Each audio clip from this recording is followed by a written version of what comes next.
VCD number 493, இடம் துர்காப்பூர், கிழக்கு வங்காளம். முரளி தேதி 6/6/90. விளக்கம் கொடுக்கப்பட்ட தேதி 7/8/2006. VCD number 493, place Durgapur, west Bengal. Murali date 6/6/1990. Clarification date 7/8/2006.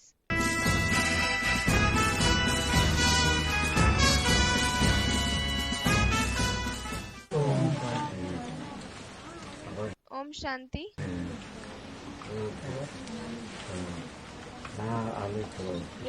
आज की मुरली है இன்றைய முரளி ஆகும் 6 जून 1990 6 ஜூன் 1990 का प्रातः क्लास.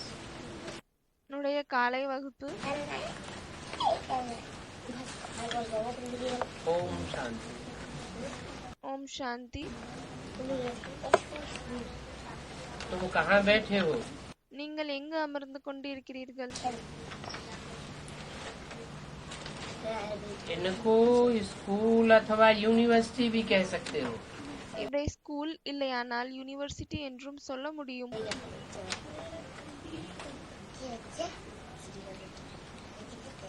विश्वविद्यालय है ना. யூனிவர்சிட்டி ஆகும் இல்லையா? ये वंडरफुल विश्वविद्यालय है. घर இது வண்டர்ஃபுல் யூனிவர்சிட்டி ஆகும், அற்புதமான யூனிவர்சிட்டி ஆகும். का घर भी है और विश्वविद्यालय भी है. வீடும் ஆகும், அதே போல் யூனிவர்சிட்டியும் ஆகும். और सारी दुनिया में ये एक ही विश्वविद्यालय है. பிறகு முழு உலகத்திலும் இது ஒரே ஒரு யூனிவர்சிட்டி தான் இருக்கிறது. जिसकी ये सब ईश्वरीय ब्रांचेस हैं. எதற்கு இது அனைத்தும் ஈஸ்வரிய பிரான்ச்சஸ் ஆகும். क्या? என்ன? बाप ने बड़े से बड़ी यूनिवर्सिटी खोली है. தந்தை பெரியதிலும் பெரிய யூனிவர்சிட்டியை திறந்திருக்கிறார். शास्त्रों में रुद्र यज्ञ नाम लिख दिया है. சாஸ்திரங்களில் ருத்ர யக்னம் என்று பெயரை எழுதிவிட்டனர். उसका नाम யாருடைய பெயரை? क्यों? யாரோ ருத்ர யக்னம்னு சொன்னாங்க, அதுக்கு பாபா சொல்றாரு ஏன்.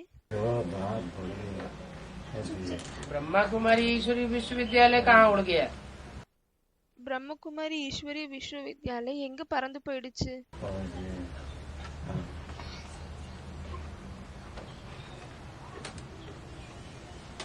रुद्र यज्ञ शास्त्रों में प्रसिद्ध है. ருத்ர யக்னம் என்று சாஸ்திரங்களில் பிரசித்தமானதாகும். शास्त्रों में ब्रह्मा कुमारी विद्यालय प्रसिद्ध नहीं है. சாஸ்திரங்களில் பிரம்மகுமாரி வித்யாலய் என்பது பிரசித்தமானதில்லை. शास्त्रों में गीता मंदिर प्रसिद्ध है. சாஸ்திரங்களில் கீதை கோவில் பிரசித்தமானதாகும். मंदिर मानगर. கோவில் என்றால் வீடு. तो गीता मंदिर किस बात की यादगार है? எனவே அந்த கீதை கோவில் எந்த விஷயத்தின் அடையாளமாகும்? वर्तमान की जो ईश्वरीय यूनिवर्सिटी है उसकी ये ब्रांचेस हैं गीता पाठशाला. இப்பொழுது இருக்கக்கூடிய யூனிவர்சிட்டி இருக்கிறது, அதனுடைய ஈஸ்வரிய பிரான்ச்சஸ் இந்த கீதை பாठशाला ஆகும். उन गीता पाठशालाओं की यादगार है गीता मंदिर. அந்த கீதா பாठशालाவினுடைய நினைவார்த்தம் தான் கீதா மந்திர், அதாவது கீதா கோவில் ஆகும். जो शहर शहर में बने हुए हैं. எது ஒவ்வொரு சிட்டிலையும் உருவாகி இருக்கிறது. भक्ति मार्ग में பக்தி மார்க்கத்தில் ब्रह्मा कुमारी विद्यालय नहीं बने हुए हैं. பிரம்மகுமாரி வித்யாலய் உருவாகி இல்லை. शास्त्रों में भी जो रुद्र यज्ञ नाम लिख दिया है சாஸ்திரங்களிலும் எந்த ருத்ர யக்னம் என்று பெயரை எழுதிவிட்டனரோ वो रुद्र शिव का नाम नहीं है। அந்த ருத்ரர் என்பது சிவனுடைய பெயர் இல்லை. शिव का नाम तो एक ही शिव है। சிவனுடைய பெயர் ஒரே ஒரு சிவன் தான் ஆகும். मेरी बिंदी का नाम शिव है। என்னுடைய புள்ளியினுடைய பெயர் சிவன் ஆகும். जब शरीर बदलते हैं எப்பொழுது உடல் மாறுகிறதோ तो नाम भी बदल जाते हैं। அப்பொழுது பெயரும் மாறுகிறது. तो रुद्र का अर्थ है रौद्र रूप धारण करने वाला। எனவே ருத்ரனுடைய அர்த்தம் என்னவென்றால் பயங்கரமான ரூபத்தை தாரணை செய்யக்கூடியவர், ரௌத்ர ரூபத்தை தாரணை செய்த கூடியவர். विकराल रूप धारण करने वाला, सहज तरीके से, प्यार के तरीके से, பயங்கரமான ரூபத்தை தாரணை செய்யக்கூடியவர், சகஜமான ரூபத்தில் இல்லையானால் அன்பான ரூபத்தில். कोई नहीं मानता है, யாராவது ஏற்றுக்கொள்ள மாட்டுகிறார்கள், सच्ची बातों को ठुकराते हैं, உண்மையான வார்த்தைகளை விட்டுவிடுகிறார்கள், तो फिर विकराल रूप धारण करते हैं। அப்பொழுது பயங்கரமான ரூபத்தை தாரணை செய்கிறார். जिस तन के द्वारा ये कार्य करते हैं उसका नाम रखते हैं रुद्र। எந்த உடலின் மூலமாக இந்த வேலையை செய்கிறாரோ அவருடைய பெயர் ருத்ரர் என்று வைக்கிறார்.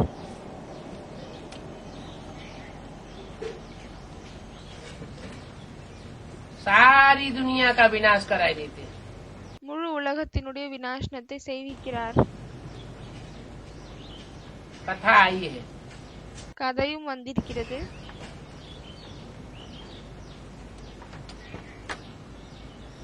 इस समय तुम இந்த நேரத்தில் நீங்கள் जानते हो शिव बाबा ने ये पाठशाला अथवा यूनिवर्सिटी खोली है। நீங்கள் இதை அறிவீர்கள். இந்த நேரத்தில் சிவபாபா யூனிவர்சிட்டி இல்லையானால் ஸ்கூலை திறந்திருக்கிறார். और इसमें पढ़ाने वाला ऊंचे से ऊंचे बाप है। பிறகு இதுல படிப்பிக்க கூடியவர் மிகவும் உயர்ந்ததிலும் உயர்ந்த தந்தை ஆவார். ऊंचे से ऊंच का क्या मतलब? உயர்ந்ததிலும் உயர்ந்தவர் என்றால் என்ன அர்த்தம்? ऊंचे से ऊंचे माने कोई से ऊंचे। உயர்ந்ததிலும் உயர்ந்தவர் என்றால் யாரை விட உயர்ந்தவர்?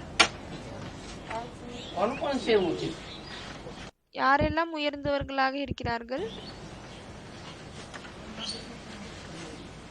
वो कोई पिताएं थोड़े ही है। विष्णु को पिता थोड़े ही कहा जाता है। யாரோ விஷ்ணுன்னு சொன்னாங்க. அதுக்கு பாபா சொல்றாரு, அவங்க எல்லாம் அப்பாவா என்ன? விஷ்ணுவை அப்பா என்று சொல்லப்படுகிறதா என்ன? जो भी दुनिया के धर्म पिताएं हैं, इब्राहिम, बुद्ध, क्राइस्ट, गुरु नानक, யாரெல்லாம் உலகத்தினுடைய தர்ம பிதாக்கள் இருக்கிறார்கள், இப்ராஹிம், புத்து, கிரைஸ்ட், குரு நானக், वो ग्रेट फादर्स कहे जाते हैं। அவர்களை கிரேட் ஃபாதர்ஸ் என்று அழைக்கப்படுகிறது. लेकिन वो ऊंचे से ऊंचे नहीं है। ஆனால் அவர்கள் உயர்ந்ததிலும் உயர்ந்தவர்கள் இல்லை. ऊंचे हैं लेकिन ऊंचे से ऊंचे नहीं है। உயர்ந்தவர்கள் ஆவார்கள், ஆனால் உயர்ந்ததிலும் உயர்ந்தவர்கள் இல்லை. गुरु नानक ने भी अपने से ऊंचे की तरफ इशारा किया। குரு நானக் கூட தன்னை விட உயர்ந்தவர் பக்கம் மேல் நோக்கி கையை காமித்திருக்கிறார். एक ओंकार निरंकार, ஏக் ஓங்கார் நிரங்கார் என்று சொல்லியிருக்கிறார்.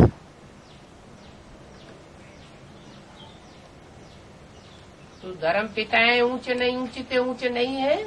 எனவே தர்ம பிதாக்கள் உயர்ந்ததிலும் உயர்ந்தவர்கள் இல்லை. लेकिन उनसे भी ऊंचे है गॉड फादर। ஆனால் அவர்களை விட உயர்ந்தவர் கடவுள் தந்தை ஆவார், காட் ஃபாதர். क्राइस्ट को, बुद्ध को या शंकराचार्य को, கிரைஸ்டை, புத்தரை இல்லையானால் சங்கராச்சாரியரை ऊंचे से ऊंचे गॉड फादर नहीं कहेंगे। உயர்ந்ததிலும் உயர்ந்த காட் ஃபாதர் என்று சொல்ல முடியாது. ये तो बच्चों की बुद्धि में याद रहना चाहिए இது குழந்தைகளின் புத்தியில் நினைவில் இருக்கணும். कि हमको ऊंच से ऊंच पढ़ाते हैं. என்னவென்றால் நமக்கு உயர்ந்ததிலும் உயர்ந்தவர் படிப்பிக்கிறார்.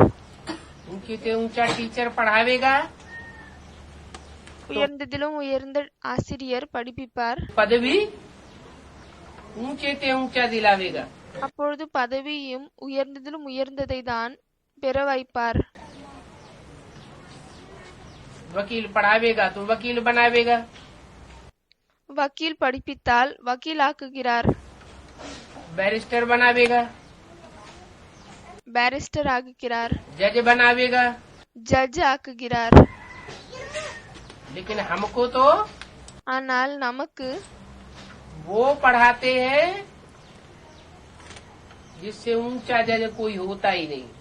அவர் படிப்பிக்கிறார் யாரை விட உயர்ந்த ஜட்ஜ் இந்த உலகத்தில் இருப்பதே இல்லை. उनको कहते हैं सुप्रीम जज. அவரை தான் சுப்ரீம் ஜட்ஜ் என்று சொல்லப்படுகிறது. धर्मराज कहा जाता है.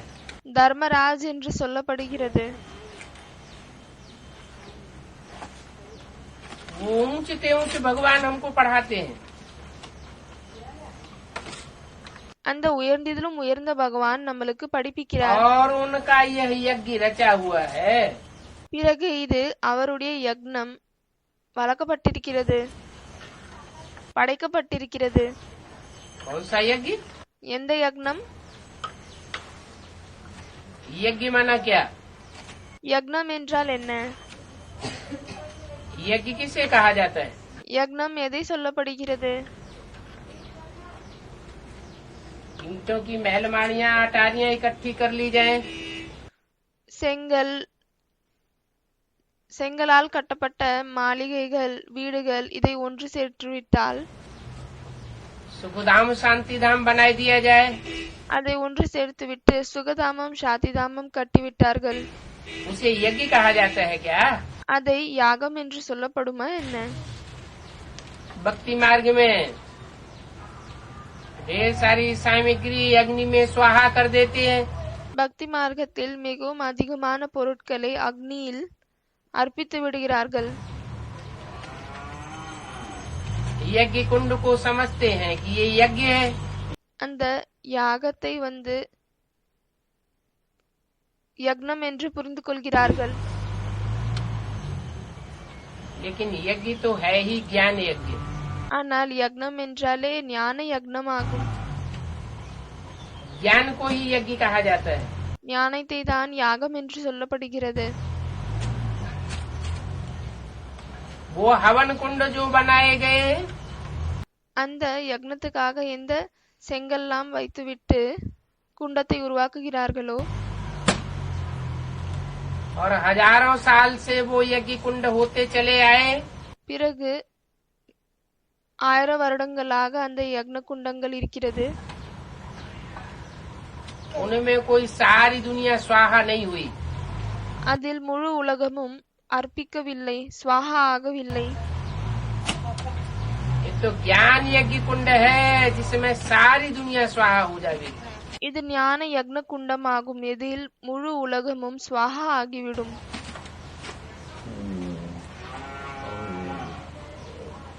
कचरा सब खलास हो जाएगा. அனைத்து குப்பைகளும் முடிந்துவிடும், எரிந்துவிடும். जो श्रेष्ठ आत्माएं होंगी யாரு சிரேஷ்டமான ஆத்மாக்கள் இருப்பார்களோ वो ही बचेंगे. அவர்கள்தான் இருப்பார்கள். तो इस यज्ञ का नाम बाला है. எனவே இந்த யக்னத்துக்கு, இந்த வேலிக்கு, யாகம்க்கு பெயர் அதிகமாக இருக்கிறது. इसको कहते हैं राजस्व अश्वमेध रुद्र ज्ञान यज्ञ. இதை ராஜஸ்வ அஸ்வமேது ருத்ர ஞான யக்னம் என்று சொல்லப்படுகிறது. स्व के राज्य का यज्ञ है. தனக்கு மேல் ராஜ்யம் செய்யக்கூடிய யக்னம் ஆகும். स्व माने आत्मा, தனக்கு என்றால் ஸ்வ, ஸ்வ என்றால் ஆத்மா. दूसरों के ऊपर कंट्रोल करने की बात नहीं है.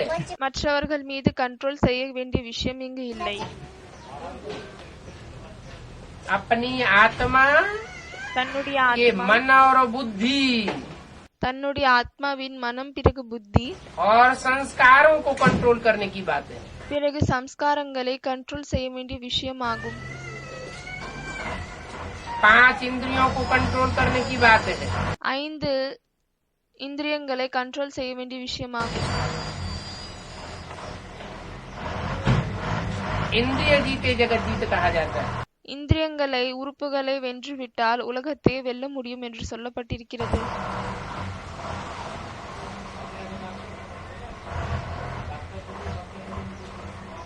इंद्रियों को जीत लिया, இந்திரியங்களை வென்றுவிட்டால் उसको कहेंगे जगत जीत. பிறகு அதை தான் உலகத்தை வெல்லக்கூடியவர் என்று சொல்லப்படுகிறது.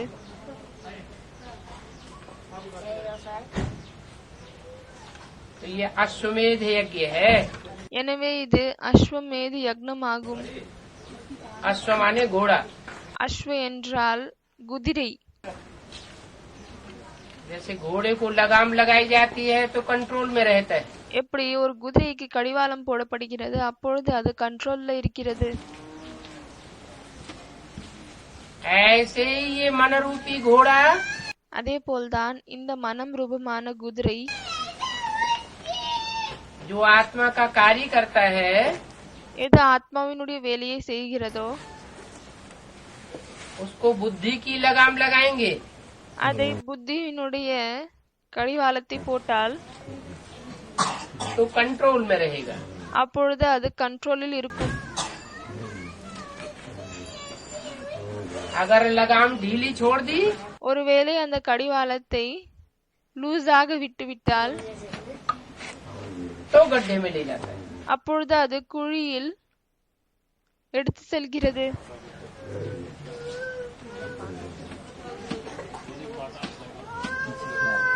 इस रुद्र ज्ञान यज्ञ में இந்த ருத்ர ஞான யக்னத்தில் सारी दुनिया स्वाहा कर रहे हैं. முழு உலகத்தையும் ஸ்வாஹா செய்கிறார். इन आँखों से जो कुछ भी देखने में आता है இந்த கண்கள் மூலமாக என்னவெல்லாம் பார்ப்பதில் வருகிறதோ सब स्वाहा होने वाला है. அது அனைத்தும் ஸ்வாஹா ஆகவிருக்கிறது. और मन बुद्धि की आँखों से பிறகு மனம், புத்தி ரூபமான கண்களின் மூலமாக जो देखते हैं எதை பார்க்கிறோமோ ज्ञान की दृष्टि से, ஞானத்தின் பார்வையின் மூலமாக जो नई दुनिया दिखाई पड़ती है, எந்த புதிய உலகம் தென்படுகிறதோ वो रहने वाला है. அது மட்டும்தான் இருக்க போகிறது. आत्मा तो स्वाहा हो नहीं सकती. ஆத்மா ஸ்வாஹா ஆக முடியாது. आत्मा तो अजर हमारा विनाशी है. ஆத்மா அஜர், அமர், அவினாஷி ஆகும்.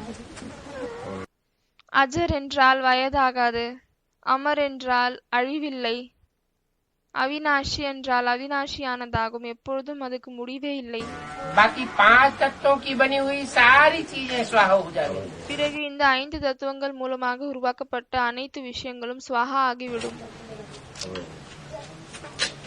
5 तत्वों के बने हुए ये मनुष्य शरीर, 5 தத்துவங்கள் மூலமாக உருவாக்கப்பட்ட இந்த மனித உடல், जो भी 500-700 करोड़ है, எதெல்லாம் 500-700 கோடி இருக்கிறதோ सब खलास हो जाएगी. அது அனைத்தும் முடிந்துவிடும். बाकी आत्माएं वापस भागेंगी. அதை தவிர ஆத்மாக்கள் திரும்பி ஓடுவார்கள். कहाँ भागेंगी? எதை நோக்கி ஓடுவார்கள்? எங்கு ஓடுவார்கள்? जहाँ से आत्माएं आई है वहीं वापस भागेंगी. எங்கிருந்து ஆத்மாக்கள் வந்திருக்கிறார்களோ அங்கதான் திரும்பவும் ஓடுவார்கள். उसको कहते हैं आत्मलोक. அதைதான் ஆத்ம உலகம் என்று சொல்லப்படுகிறது. सुप्रीम अबोध. सोल वर्ल्ड, சுப்ரீம் அபோர்ட் ஆகும், சோல் வேர்ல்ட் ஆகும், ஆத்ம உலகம், जहाँ से आत्मा इस सृष्टि पर उतरती है। எங்கிருந்து ஆத்மாக்கள் இந்த உலகத்தில் இறங்குகிறார்கள். इसलिए दुनिया की जनसंख्या बढ़ती जाती है। அதனால்தான் உலகத்தினுடைய மக்கள் தொகை அதிகரித்துக் கொண்டே செல்கிறது. मनुष्यों की आत्माएं नहीं, மனிதர்களின் ஆத்மாக்கள் இல்லை. पशु पक्षी, விலங்குகள், பறவைகள், पतंगे, कीट कीटाणु, புழுகள், பூச்சிகள், सबकी आत्माएं वो उतर रही हैं அனைவரின் ஆத்மாக்களும் இறங்குகிறது. युगानुसार। யுகங்களின் அடிப்படையில் श्रेष्ठ युग में சிரேஷ்டமான யுகத்தில் श्रेष्ठ आत्माएं उतरती हैं சிரேஷ்டமான ஆத்மாக்கள் இறங்குகிறார்கள். और कलयुग है कनिष्ठ युग। பிறகு கலியுகம் கீழான யுகம் ஆகும். उसमें कनिष्ठ आत्माएं नीचे उतरती है, அதுல கீழான ஆத்மாக்கள் தான் இறங்குகிறார்கள். दुखदाई आत्माएं नीचे उतरती है। துக்கத்தை கொடுக்கக்கூடிய ஆத்மாக்கள் இறங்குகிறார்கள். अब वो चाहे कनिष्ठ आत्माएं हो, இப்பொழுது அது கீழான ஆத்மாக்களாக இருந்தாலும் சரி, चाहे श्रेष्ठ देव आत्माएं हो, இல்லையானால் சிரேஷ்டமான தேவ ஆத்மாக்களாக இருந்தாலும் சரி, इस कलयुग के अंत में तो सब संग के रंग में आने से भ्रष्ट हो जाती है। இந்த கலியுகத்தில் அனைவரும் சங்கத்தின் சாயத்தில் வருவதால் பிரஷ்டமானவர்களாக ஆகிவிடுகிறார்கள். भ्रष्ट बुद्धि आत्माएं பிரஷ்டமான புத்தி கொண்ட ஆத்மாக்கள் परमात्मा बाप की याद से, பரமாத்மா தந்தையினுடைய நினைவின் மூலமாக जिनको स्वच्छ बनना होता है बनती हैं। யாருக்கு சுத்தமாகணும் என்று இருக்கிறதோ அவர்கள் சுத்தமாகுகிறார்கள். उनकी संख्या बहुत थोड़ी होती है। அவர்களின் எண்ணிக்கை மிகவும் குறைவாக இருக்கிறது.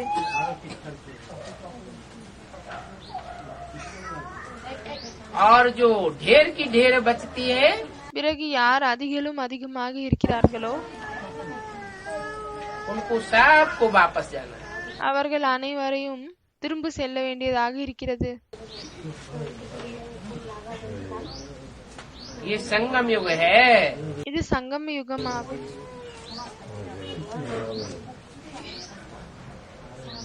कलयुग का अंत கலியுகத்தின் கடைசி, और सतयुग का आदि। பிறகு சத்யுகத்தின் ஆரம்பம். सतयुग का आदि होने वाला है, சத்யுகத்தின் ஆரம்பம் ஏற்படவிருக்கிறது. कलयुग का अंत होने वाला है, கலியுகத்தின் கடைசியும் வரவிருக்கிறது. दोनों के बीच में ये 100 वर्ष का संगम युग है। இரண்டுத்திற்கும் நடுவில் இது 100 வருடத்திற்கான சங்கம யுகமாகும். जो भी धर्म पिताएं आए अपना अपना धर्म स्थापन करने के लिए, எந்த தர்ம பிதாக்கள் எல்லாம் வந்திருக்கிறார்களோ தன்னுடைய தர்மத்தை ஸ்தாபனை செய்வதற்காக सबने 100 वर्ष के अंदर ही अपने धर्म की स्थापना की। அனைவரும் 100 வருடத்திற்குள் தான் தன்னுடைய தர்மத்தை படைத்திருக்கிறார்கள்.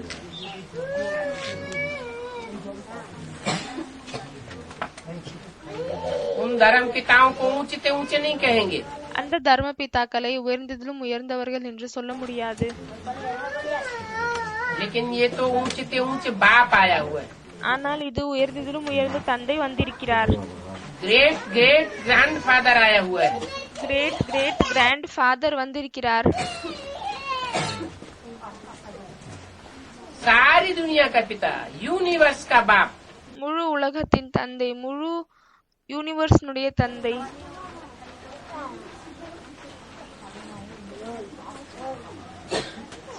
दूध का दूध और पानी का पानी करने वाला है। தண்ணியை தண்ணியாக்க விற்கிறார், பிறகு பாலை தனியாக்க விற்கிறார்.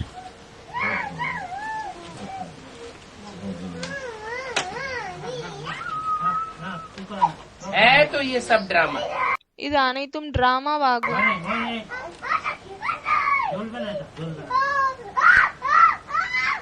बाप भी ड्रामा प्लान अनुसार इस सृष्टि पर आते हैं। தந்தையும் டிராமா பிளான் அனுசார் இந்த உலகத்தில் வருகிறார். जिन्हें बिंदु बिंदु आत्माओं का बाप कहा जाता है। யாரை புள்ளி புள்ளி ஆத்மாக்களின் தந்தை என்று சொல்லப்படுகிறது. तुम ड्रामा के वशीभूत होकर के चलते हो। நீங்க டிராமாவின் வசத்தில் இருந்து செல்கிறீர்கள். और मैं भी ड्रामा के बंधन में बांधा हुआ हूँ। பிறகு நானும் டிராமாவினுடைய பந்தனத்தில் கட்டுப்பட்டு இருக்கிறேன். बाप कहते हैं தந்தை சொல்கிறார், हमने राजस्व यज्ञ रचा है। நாம் ராஜஸ்வ யக்னத்தை வளர்த்திருக்கிறோம்.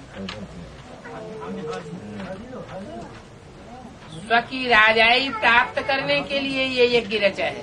தன்னுடைய ராஜாங்கத்தை அடைவதற்காக நாம் இப்படிப்பட்ட யாகத்தை வளர்க்கிறோம். कौन से बाप कहते हैं? எந்த தந்தை சொல்கிறார்? वेद के दो बाप हैं। எல்லைக்கு அப்பாற்பட்ட இரண்டு தந்தைகள் இருக்கிறார்கள். एक बिंदु बिंदु आत्माओं का बाप ஒன்னு புள்ளி புள்ளி ஆத்மாக்களின் தந்தை, और एक है मनुष्य सृष्टि का बाप। பிறகு இன்னும் ஒன்று மனித சிருஷ்டியினுடைய தந்தை ஆவார். बिंदु बिंदु आत्माओं का बाप शिव ज्योति बिंदु, புள்ளி புள்ளி ஆத்மாக்களின் தந்தை சிவ ஜோதி பிந்து मनुष्य सृष्टि के पिता में प्रवेश करता है மனித சிருஷ்டியினுடைய தந்தைக்குள் நுழைகிறார். मुकर्रर रूप से। நிரந்தரமான ரூபத்தில் वो मनुष्य सृष्टि का बाप कहते हैं। அந்த மனித சிருஷ்டியினுடைய தந்தை சொல்கிறார், हमने ये राजस्व यज्ञ रचा है। நாம இந்த ராஜஸ்வ யாகத்தை வளர்த்திருக்கிறோம்.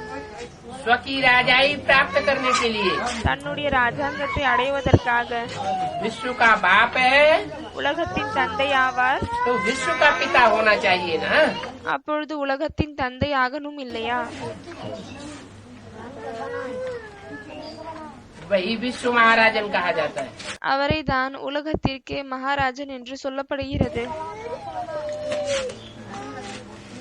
सारे विश्व को முழு விஸ்வத்தையும் உலகத்தையும்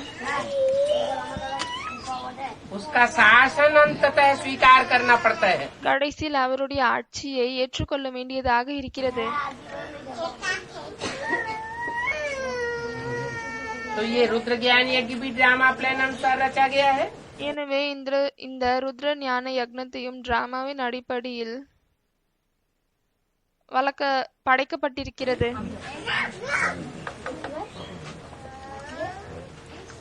ऐसे नहीं कहेंगे இப்படி சொல்ல முடியாது, कि मैंने यज्ञ रचा है। நான் தான் யக்னத்தை படைத்திருக்கிறேன் என்று. माना शिव ने यज्ञ रचा है। அப்படியானால் சிவன் தான் யக்னத்தை படைத்திருக்கிறார் என்று. और रचने वाला साकार होना चाहिए। சிவன் தான் யக்னத்தை படைத்திருக்கிறார் என்று சொல்ல முடியாது. ஏனென்றால் படைக்கக்கூடியவர் சாக்காரத்தில் உடலில் வேண்டும். रचयिता भी साकार और रचना भी साकार। படைக்கக்கூடியவரும் சாக்காரத்தில் வேண்டும், பிறகு அவருடைய படைப்பும் சாக்காரத்தில் இருக்கணும். ड्रामा प्लान अनुसार तुम बच्चों को पढ़ाने के लिए டிராமாவின் அடிப்படையில் குழந்தைகளாகிய உங்களை படிப்பிப்பதற்காக कल्प पहले माफिक ज्ञान यज्ञ रचा गया है। கல்பத்திற்கு முன்னாலே இப்பொழுதும் ஞான யக்னத்தை படைக்கப்பட்டிருக்கிறது.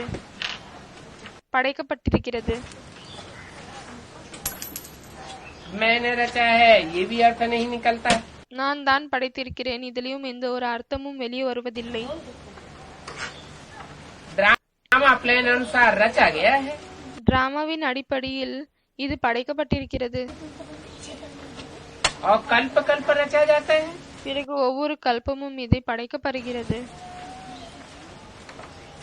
तो ये ड्रामा बना बनाया है।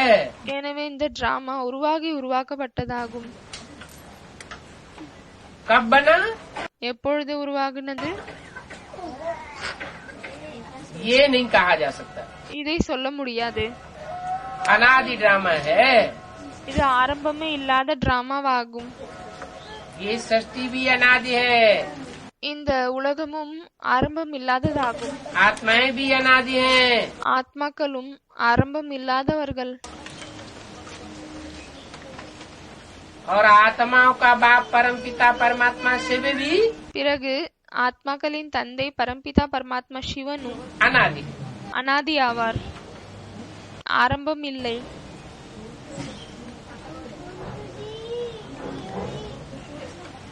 एक ही बार ये यज्ञ रचा जाता है, ஒரே ஒரு முறைதான் இந்த யாகத்தை படைக்கப்படுகிறது.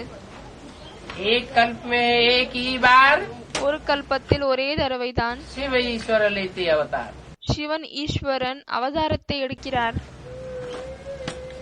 शास्त्रों में तो ढेर सारी कथा कहानियां लिखी हुई हैं சாஸ்திரங்களில் மிகவும் அதிகமாக கதைகள் எழுதப்பட்டிருக்கிறது. कि भगवान हर युग में आता है, பகவான் எல்லா யுகத்திலும் வருகிறார் என்று. 24 अवतार लेता है, 24 அவதாரங்களை எடுத்துக்கொள்கிறார். लेकिन हर युग में आने की दरकार नहीं है। ஆனால் அவருக்கு எல்லா யுகத்திலும் வரவேண்டிய அவசியம் இல்லை. मकान का मालिक बाप வீட்டினுடைய எஜமானர் தந்தை तब ही मकान बनाता है जब मकान पुराना हो जाता है। எப்பொழுது வீடு பழையதாகுகிறதோ அப்பொழுதுதான் வீடை கட்டுகிறார். ये भी सच्ची रूपी मकान है। இதுவும் உலகம் ரூபமான வீடாகும். इसका जो मालिक है இதனுடைய எஜமானர் யாராக இருக்கிறாரோ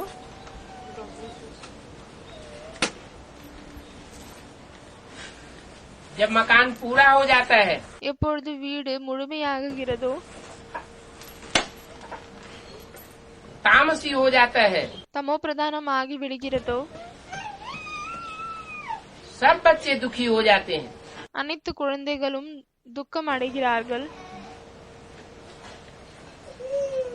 तब मैं आता हूँ नया मकान बनाने के लिए। அப்பொழுதுதான் நான் புதிய வீடை கட்டுவதற்காக வருகிறேன். तो पुराना मकान गिराना भी जरूरी है।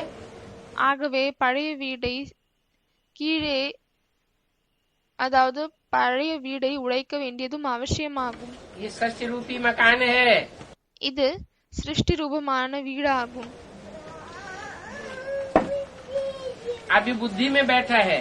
இப்பொழுது இது புத்தியில் அமர்ந்திருக்கிறது. बरोबर 5000 वर्ष पहले भी सतयुग था। இதற்கு முன்னால் இதே போல்தான் 5000 வருடத்திற்கு முன்னாலும் சத்யுகம் இருந்தது.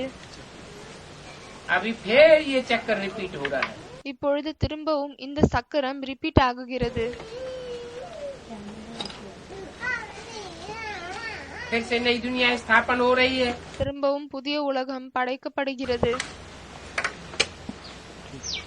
तुम नई दुनिया में स्वराज्य पाने के लिए पढ़ रहे हो। நீங்கள் புதிய உலகத்திற்காக சுயராஜ்யத்தை அடைவதற்காக படிக்கிறீர்கள்.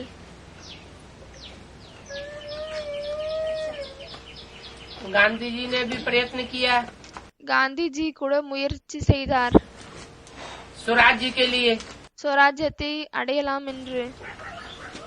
लेकिन अर्थ नहीं समझा ஆனால் அவர் அந்த அர்த்தத்தை புரிந்து கொள்ளவில்லை. कि स्व माने क्या। என்னவென்றால் ஸ்வ என்றால் என்ன? स्व माना आत्मा, ஸ்வ என்றால் ஆத்மா, राज्य माने राज्य, பிறகு ராஜ்ய என்றால் ராஜாங்கம், ஆட்சி. आत्मा का राज्य ஆத்மாவினுடைய ஆட்சி. तभी ही कहा जा सकता है அப்பொழுதுதான் சொல்ல முடியும் जब आत्मा राजा बन करके कर्मेंद्रियों पर कंट्रोल करे। எப்பொழுது ஆத்மா ராஜாவாகிவிட்டு கர்மேந்திரியங்களை கண்ட்ரோல் செய்கிறது. कर्मेंद्रियां अगर आत्मा को नचाती है ஒருவேளை இந்த கர்ம இந்திரியங்கள் செயல் செய்யக்கூடிய உறுப்புகள் ஆத்மாவை கண்ட்ரோல் செய்கிறது. कर्मेंद्रियां अगर वशीभूत हो जाती हैं கர்மேந்திரியங்கள் கண்ட்ரோலில் வந்து விடுகிறது. तो स्वराज्य नहीं चल सकता। அப்பொழுது அதாவது ஒருவேளை இந்த கர்மேந்திரியங்கள் ஆத்மாவை கண்ட்ரோல் செய்கிறது அப்படின்னா ஸ்வராஜ்யம் என்று சொல்ல முடியாது. ये स्वराज्य இந்த ஸ்வராஜ்யம் नई दुनिया में होता है, புதிய உலகத்தில் தான் இருக்கிறது. पुरानी दुनिया में பழைய स्वराज्य नहीं होता। உலகத்தில் ஸ்வராஜ்யம் क्या இருப்பதில்லை. होता है? என்ன இருக்கிறது? परराज्य होता है। பரராஜ்யம் இருக்கிறது, மற்ற ராஜ்யம் தான் இருக்கிறது. स्व नहीं, ஸ்வ இல்லை, पर। ஆனால் மற்றது. पर है रावण, மற்றது என்றால் ராவணன் ஆகும். और स्व है बाप, பிறகு ஸ்வ என்றால் தந்தை ஆவார். स्व है आत्मा। ஸ்வ என்றால் ஆத்மா ஆகும். जब रावण राज्य हो जाता है எப்பொழுது ராவண ராஜ்யம் இருக்கிறதோ तो सारी दुनिया में 5 पंचों का राज्य हो जाता है। அப்பொழுது முழு உலகத்திலும் 5 பேருடைய ராஜ்யம் இருக்கிறது. 10 सिरों का राज्य हो जाता है। 10 தலையினுடைய ராஜ்யம் நடக்கிறது. अनेक मतों का राज्य हो जाता है। நிறைய வழிகளினுடைய ராஜ்யம் தொடங்குகிறது. क्योंकि सर के अंदर ही मति अर्थात बुद्धि रहती है। ஏனென்றால் தலைக்கு உள்ளேதான் புத்தி இருக்கிறது, மூளை இருக்கிறது. परंतु ये स्वराज्य प्राप्त करने के लिए ஆனால் இந்த சுயராஜ்யத்தை அடைவதற்காக एक कंडीशन है। ஒரு கண்டிஷன் இருக்கிறது. पवित्र जरूर रहना पड़े। தூய்மையாக கண்டிப்பாக இருக்க வேண்டும். पवित्र रहेंगे தூய்மையாக இருந்தால் तो स्वराज्य प्राप्त होगा। அப்பொழுது சுயராஜ்யத்தை அடைய முடியும். आप पवित्र बनते रहेंगे தூய்மையாக இல்லாமல் இருந்தால் तो बुद्धि में ईश्वरीय ज्ञान ही नहीं बैठेगा। அப்பொழுது புத்தியில் ஈஸ்வரனுடைய ஞானமே அமராது. शास्त्रों का ज्ञान बैठ सकता है சாஸ்திரங்களில் जो ஞானம் मनुष्यों का அமரலாம். लिखा हुआ है, எது மனிதர்கள் மூலமாக எழுதப்பட்டிருக்கிறதோ அந்த சாஸ்திரங்களில் ஞானம் அமரலாம். लेकिन एवर प्योर जो परमात्मा बाप है ஆனால் எவர் பியோர் எந்த பரமாத்மா தந்தை இருக்கிறாரோ उसका ज्ञान அவருடைய ஞானம் पवित्र बुद्धि रूपी गढ़े में ही बैठेगा। தூய்மையான புத்தி ரூபமான பாத்திரத்தில் தான் அமர முடியும்.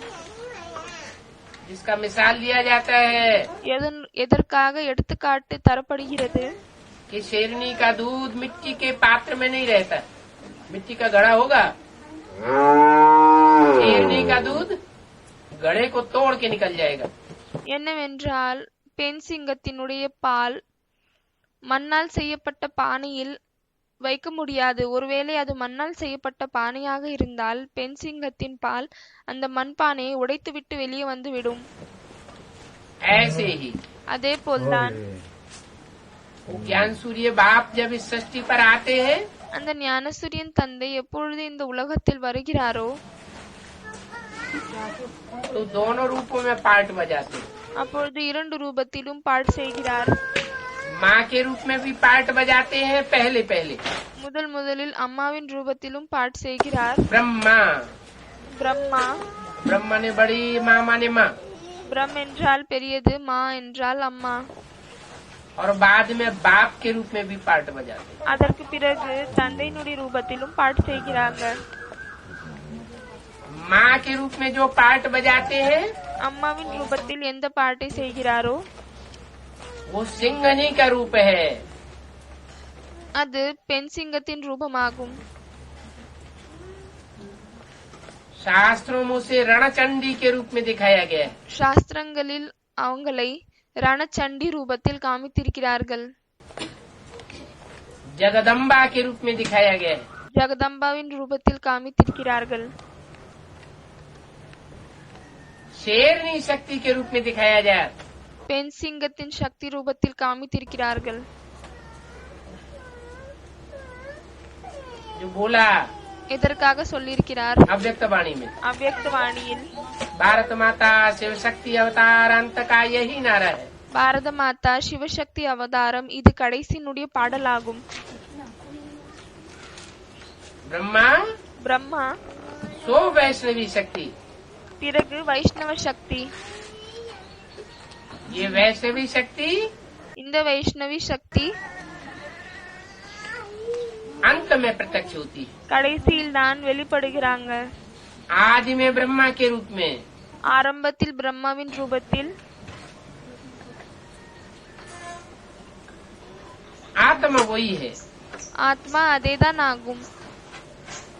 दाढ़ी मूछ वाला ब्रह्मा, அதே தாடி மீசை கொண்ட பிரம்மா, पुरुष तनधारी, ஆணுடல் கொண்டவர், उसकी पूजा नहीं होती है।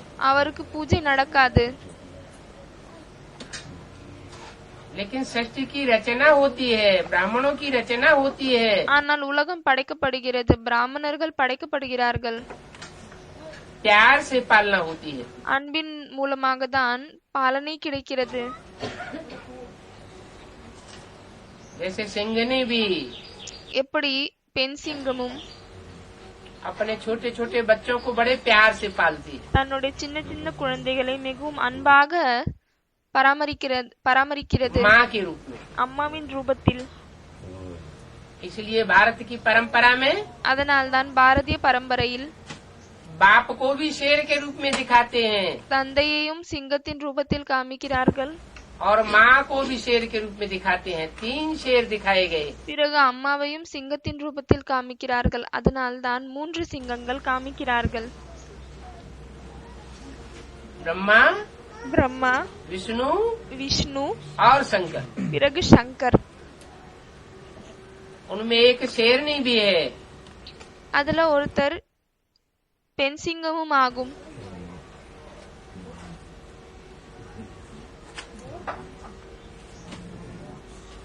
तो शेरनी का ये ज्ञान दूध எனவே பெண் சிங்கத்தினுடைய இந்த ஞானப்பால் उसी बुद्धि रूपी घड़े में टिकेगा அதே புத்தி ரூபமான பாத்திரத்தில் தான் இருக்க முடியும்.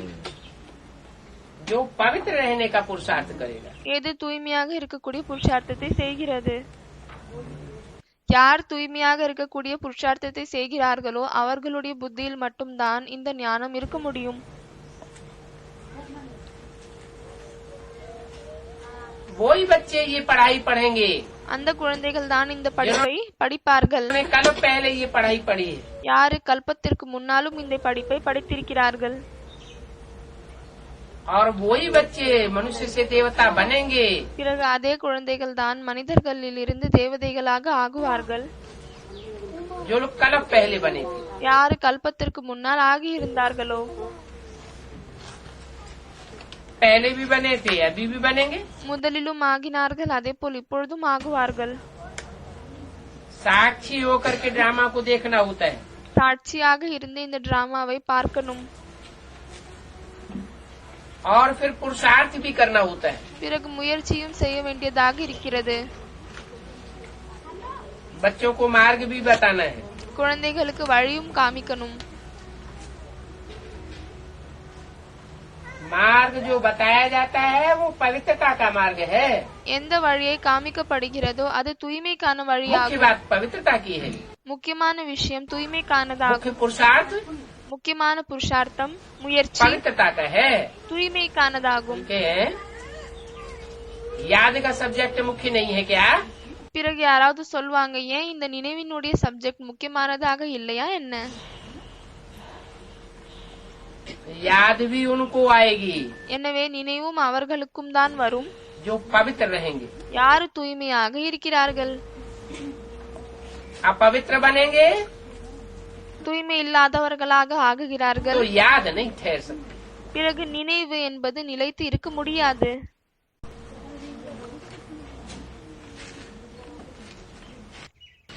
उनकी बुद्धि में याद टिकेगी जिनकी बुद्धि में ये पक्का है। एक बाप அவர்களின் புத்தியில் தான் நினைவு நிலைக்கும். யாருடைய புத்தியில் இது பக்காவாக இருக்கிறது என்னவென்றால், எனது ஒரே ஒரு தந்தை शिव बाबा, சிவ பாபா, दूसरा न कोई। வேற யாருமே இல்லை. இப்படிப்பட்டவர்களின் புத்தியில் தான் நினைவு நிலைந்து இருக்க முடியும். उनको अच्छी याद टिकेगी। அவர்களுக்கு நல்ல விதமாக நினைவு நிலைக்கும். और देहधारियों में देह के वस्तुओं में अगर बुद्धि जाती रहेगी ஒருவேளை மற்ற தேக உடலின் மீது இல்லையானால் பொருட்களின் மீது புத்தி சென்று கொண்டே இருந்தால் तो याद टिक नहीं सकती। பிறகு நினைவு நிலைக்க முடியாது. क्योंकि विभिचार ही याद हो जाती है। ஏனென்றால் விபச்சாரம் நிறைந்த நினைவு ஆகுகிறது. याद में भी वो प्योरिटी नहीं रहती, நினைவிலும் அந்த தூய்மை இருப்பதில்லை. अपवित्र बन जाते हैं। தூய்மை இல்லாதவர்களாக ஆகிவிடுகிறார்கள். कोई मन बुद्धि से अपवित्र बनते हैं, சிலர் மனம் புத்தியின் மூலமாக தூய்மை இல்லாதவர்களாக ஆகுகிறார்கள். जैसे पत्नी होती है, எப்படி ஒரு மனைவி இருக்கிறாங்க, अगर अपने पति के अलावा कोई दूसरे पुरुष को याद करती है, ஒருவேளை அந்த மனைவி தன்னுடைய கணவரை தவிர வேற எந்த ஒரு ஆணையும் நினைவு செய்கிறாள் என்றால், तो मन बुद्धि से ही याद करती है ना कभी, அப்பொழுது மனம் புத்தியின் மூலமாக நினைவு செய்கிறார். तो उसे मन बुद्धि से पतित कहा जाएगा, पावन कहा जाएगा। எனவே அதை மனம் புத்தியின் மூலமாக பतित என்று சொல்ல முடியுமா, இல்லையானால் தூய்மை என்று சொல்ல முடியுமா? पतित कहा जाएगा। பतिத்தமானவங்க என்று சொல்லுவாங்க. अपने पति से தன்னுடைய கணவருடன் प्यार से बातें न करे और दूसरे पुरुषों से प्यार से बातें करती रहे, அன்பாக பேசாமல் மற்ற ஆண்களோடு அன்பாக பேசிக்கொண்டே இருக்கிறாள். तो वाचा के आधार पर उसे पतित कहा जाएगा, पावन कहा जाएगा। எனவே அதை சொற்களின் அடிப்படையில் பतित என்று சொல்ல முடியுமா, இல்லையானால் பாவன் என்று, அதாவது தூய்மை உள்ளவர்கள் என்று சொல்ல முடியுமா? ऐसे ही அதே போல்தான் कर्मेंद्रियों से संसरण अपने पति से न करे, கர்மேந்திரியங்கள் மூலமாக தன்னுடைய கணவரோடு தொடர்பில் இல்லை, औरों के साथ संग करे, மற்ற ஆண்களோடு தொடர்பில் இருக்கும் பொழுது तो अपवित्र ही कहा जाएगा ना। அதையும் தூய்மை இல்லாமல் இருக்கிறாள் என்று தானே சொல்ல முடியும். और याद भी किसकी आएगी? பிறகு யாருடைய நினைவு வரும்? पति की याद आएगी क्या? கணவருடைய நினைவு வருமா என்ன? नहीं याद आएगी। வராது. ऐसे ही அதே போல்தான் परमात्मा बाप इस सृष्टि पर आते हैं, பரமாத்மா தந்தை இந்த உலகத்தில் வருகிறார். कहते हैं मुझे तो सर्व संबंधों से याद करो, அப்பொழுது சொல்கிறார், என்னை அனைத்து சம்பந்தங்கள் மூலமாக நினைவு செய்யுங்கள். तब याद स्थायी ठहरेगी। அப்பொழுதுதான் நினைவு நிலைந்து இருக்க முடியும். सारे ही संबंध मुझे एक बाप से जोड़ो, அனைத்து உறவுகளையும் என் ஒரு தந்தையிடம் இணைத்துக் கொள்ளுங்கள். तब याद ठहरेगी। அப்பொழுதுதான் நினைவு நிலைக்கும். बाप को बुलाते ही हैं कि आओ, தந்தையை கூப்பிடுகிறார்கள், வாங்க. पवित्र बनाकर हमको इस छीछी दुनिया से ले जाओ, எங்களை தூய்மையாக்கிவிட்டு இந்த அழுக்கான உலகத்திலிருந்து கொண்டு செல்லுங்கள். छीछी दुनिया क्यों कहा गया? இதை அழுக்கான உலகம் என்று ஏன் சொல்லப்பட்டிருக்கிறது? क्योंकि इस दुनिया में चारों ओर व्यभिचार फैला हुआ है। ஏனென்றால் இந்த உலகத்தில் 4 புறமும் விபச்சாரம் பரவி இருக்கிறது. अभी बाप कहते हैं घर घर में वैश्यालय है, இப்பொழுது தந்தை சொல்கிறார், வீட்டுக்கு வீடு வைசியாலயம் இருக்கிறது.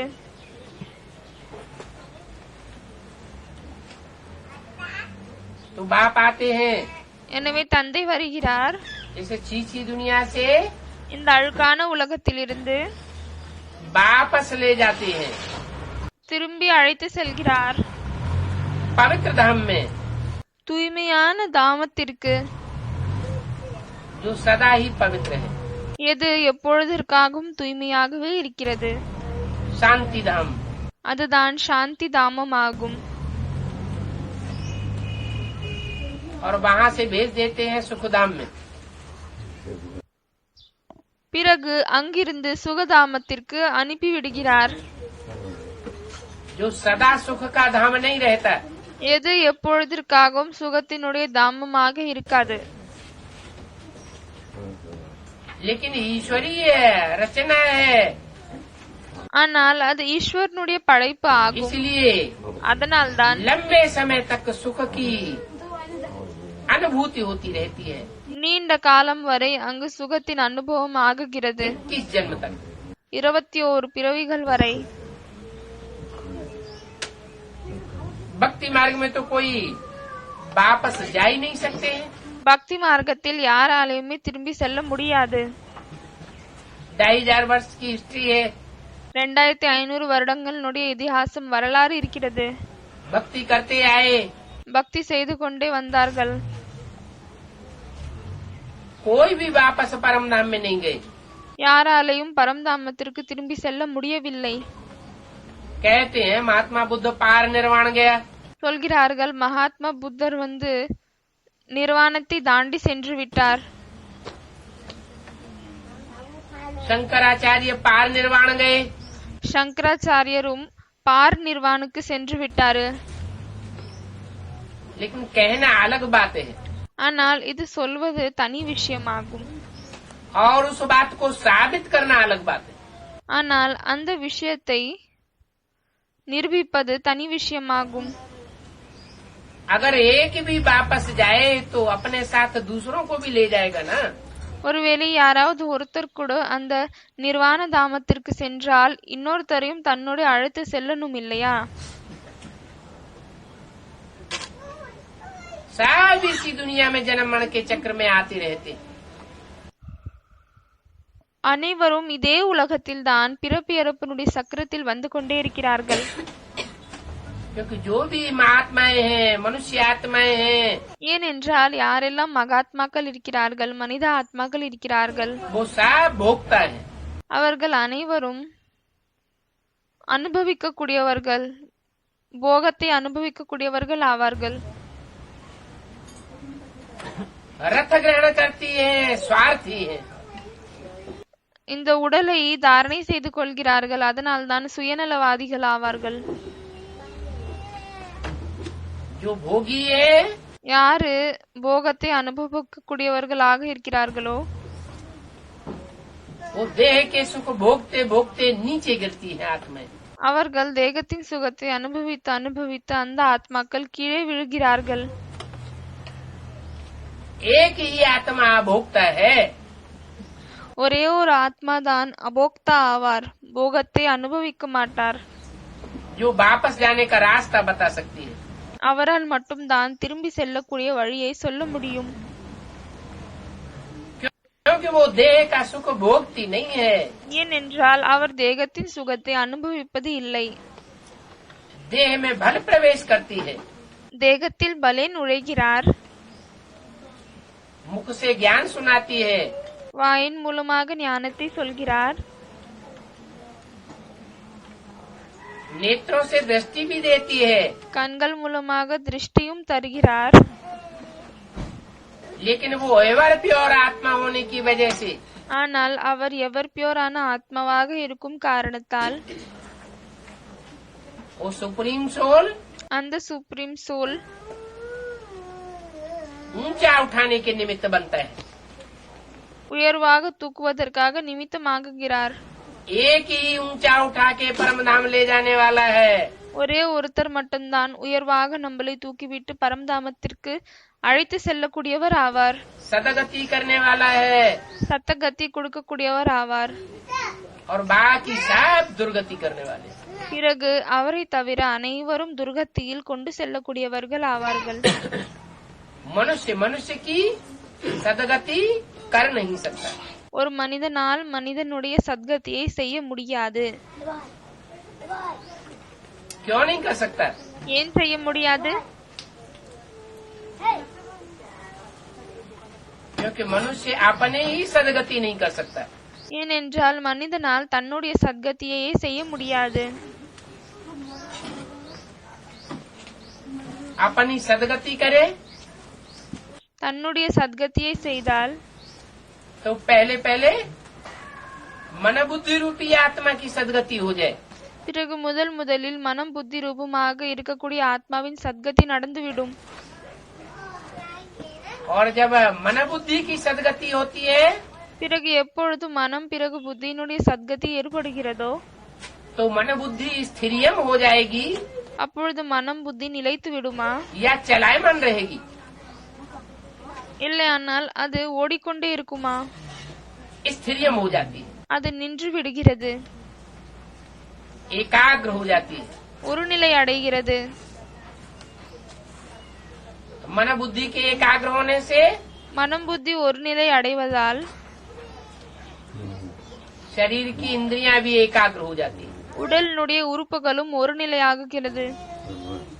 उनमें चंचलता नहीं रहती, அதில்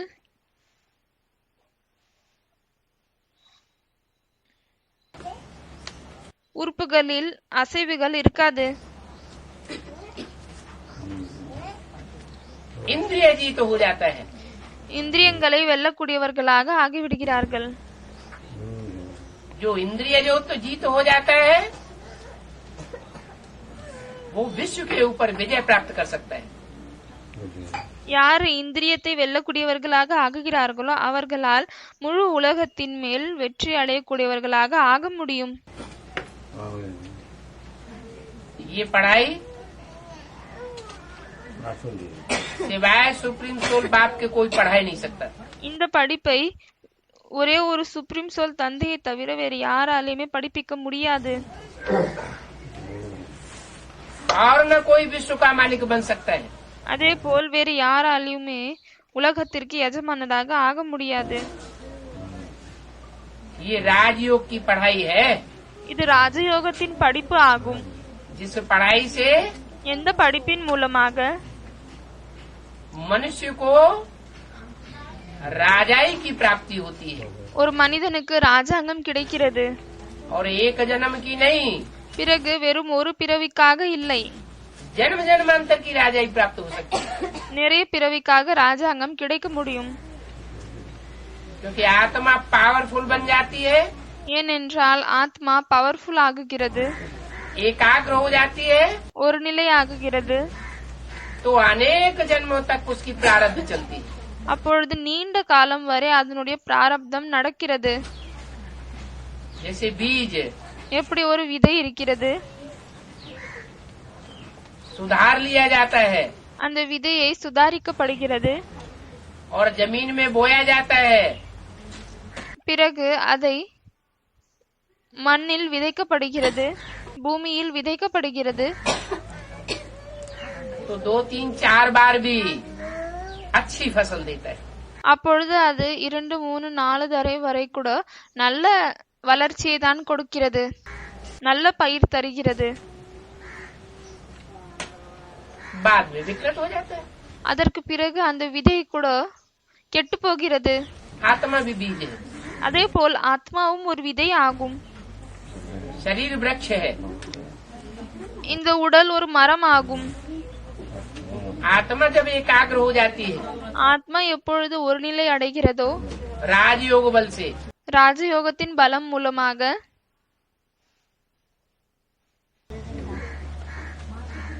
तो अनेक जन्मों तक அப்பொழுது நிறைய ஜென்மங்கள் வரை निरोगी शरीर प्राप्त करती है। ஆரோக்கியமான உடலை பெறுகிறது। और प्रकृति के 5 तत्व பிறகு இயற்கையினுடைய பஞ்சபூதங்கள் जन्म जन्मांतर सहयोगी बनकर के रहते हैं। நிறைய பிறவிகள் வரை சகயோகியாக இருக்கிறது। क्योंकि आत्मा से कनेक्टेड ஏனென்றால் ஆத்மாவோடு पहले शरीर के 5 तत्व, முதலில் இந்த உடலுடைய பஞ்சபூதங்கள் தான் இணைந்திருக்கிறது। शरीर के 5 तत्व இந்த உடலினுடைய பஞ்சபூதங்கள் सात्विक हो जाते हैं சத்தோப்பிரதானமாக ஆகிவிடுகிறது, आत्मा के कनेक्शन से। ஆத்மாவினுடைய தொடர்பில் இருந்து। और जो भी आत्माएं हैं, பிறகு எந்த ஆத்மாவெல்லாம் இருக்கிறதோ पशु पक्षी कीड़े मकोड़े, விலங்குகள், பறவைகள், புழு பூச்சிகள், சிலந்திகள், वो सब मनुष्य के सानिध्य में भी आते हैं। அவர்கள் அனைவரும் மனிதர்களின் தொடர்பில் வருகிறார்கள்। वो भी पवित्र बनते हैं, பிறகு அதுவும் தூய்மையாகி விடுகிறது। क्योंकि मनुष्य मन बुद्धिशाली प्राणी है। ஏனென்றால் ஒரு மனிதன் மனம் புத்தி கொண்ட ஒரு ஆத்மா மனம் புத்தி உள்ளதாகும். पशु पक्षियों में उतनी बुद्धि नहीं होती है, விலங்குகள் பறவைகளில் அவ்வளவு புத்தி இருப்பதில்லை. इसलिए वो वायुमंडल को कंट्रोल नहीं कर सकते. அதனால்தான் அவர்களால் இந்த சுற்றுச்சூழலை கண்ட்ரோல் செய்ய முடியாது. मनुष्य कंट्रोल कर सकता है. மனிதனால் மட்டும்தான் கண்ட்ரோல் செய்ய முடியும். इसलिए सारी सृष्टि ही बदल सकता है. அதனால்தான் முழு உலகமும் மாறுகிறது. इस पाप की दुनिया से, पतित दुनिया से, இந்த பாவத்தின் உலகத்தில் இருந்து பतितமான உலகத்தில் இருந்து आपस पावन दुनिया में ले जाने की ताकत सिवाय परमपिता परमात्मा की और किसी में नहीं है. திரும்பிக் கொண்டு செல்வதற்கான சக்தி வெறும் பரம்பிதா பரமாத்மாவை தவிர வேறு யாருமே இல்லை. सब शास्त्रों में गपोड़े भरे हुए हैं. எல்லாமே சாஸ்திரங்களில் கட்டுக்கதைகள் தான் நிறைந்திருக்கிறது. क्योंकि मनुष्यों के बनाए हुए हैं. ஏனென்றால் அது மனிதர்கள் மூலமாக உருவாக்கப்பட்டதாகும். और ये मनुष्यों के द्वारा शास्त्र लिखना करना, பிறகு இந்த மனிதர்கள் மூலமாக சாஸ்திரத்தை எழுதுவதெல்லாம், सुनना सुनाना, கேட்பது சொல்வது, ये भी ड्रामा में नूद है. இது அனைத்தும் கூட டிராமாவில் இருக்கிறது. फिर भी यही गपोड़े बनाएंगे. அப்பொழுதும் கூட இதே கட்டுக்கதைகள் தான் அவர்கள் உருவாக்குகிறார்கள். सत्युग त्रेता पास होगा, சத்யுகம் திரேதாயுகம் பாஸ் கடந்துவிடும். द्वापर युग से वो द्वैतवादी युग फिर शुरू होगा. துவாபர யுகத்தில் இருந்து அந்த இரட்டை வழிகள் கொண்ட யுகம் திரும்பவும் ஆரம்பிக்கும். तुंडे तुंडे मत्र भिन्ना, हर मनुष्य अपनी अकल चलाएगा. அனைத்து மனிதர்களும் தன்னுடைய புத்தியை நடத்துவார்கள். और अपने अपने शास्त्र बैठ लिखेंगे. பிறகு அந்த மூளையை செலுத்துவதனால் பிறகு திரும்பவும் அந்த சாஸ்திரங்களை எழுதுவார்கள்.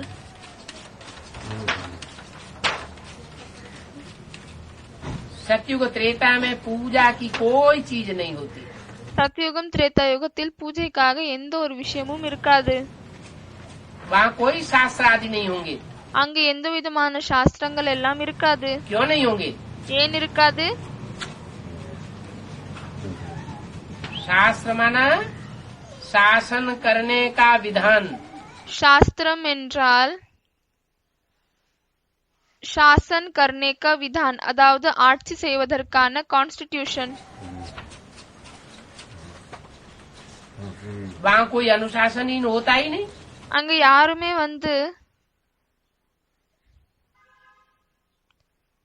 சட்டத்தை மீறக்கூடியவர்களாக இருக்க மாட்டார்கள். कहाँ? எங்கு? सतयुग त्रेता में. சத்யுகம் திரேதாயுகத்தில் वहाँ सब अनुशासनबद्ध रहते हैं. அங்கு அனைவரும் டிசிப்ளினாக இருப்பாங்க. देवताएं, தேவதைகள் उनको शासन में रखने की दरकार नहीं. அவர்களை கண்ட்ரோலில் வைக்க வேண்டிய அவசியமே இல்லை.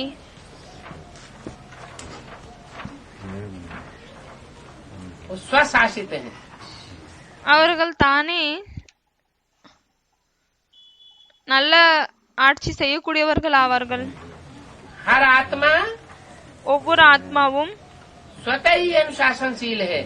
தானே டிசிப்ளினாக இருப்பாங்க.